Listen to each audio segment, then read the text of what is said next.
వీడియోలో మనం టెన్స్ అనగానేమి, ఇంగ్లీష్ లాంగ్వేజ్‌లో టెన్సెస్ అనేవి ఎన్ని ఉంటాయి అనే దాని గురించి తెలుసుకుందాము.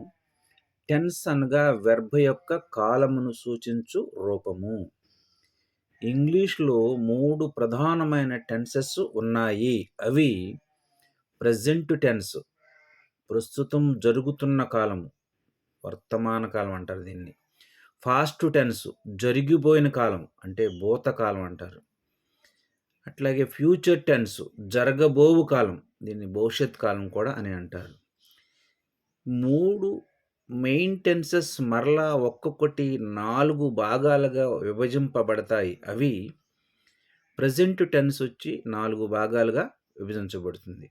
ఆ 4 భాగాలేంటంటే present simple tense, present continuous tense, present perfect tense, present perfect continuous tense.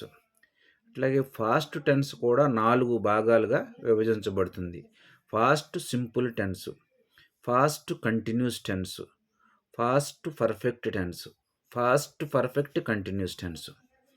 అలాగే ఫ్యూచర్ టెన్స్ కూడా 4 భాగాలుగా విభజించబడుతుంది. Future simple tense, future continuous tense, future perfect tense, future perfect continuous tense. ఇలా ఇవి 3 మొత్తం 12 భాగాలుగా విభజించబడతాయన్నమాట. ఫ్యూచర్ పర్ఫెక్ట్ కంటిన్యూస్ టెన్స్ ప్రస్తుతము యూసేజ్‌లో లేదు. అంటే ఈ ఫ్యూచర్ పర్ఫెక్ట్ కంటిన్యూస్ టెన్స్‌ని ప్రస్తుతం ఉపయోగించట్లేదన్నమాట. ఫాస్ట్ పర్ఫెక్ట్ టెన్స్‌ను ఇండైరెక్ట్ స్పీచ్‌లో మాత్రమే ఎక్కువగా ఉపయోగిస్తారు. Thank you for watching this video.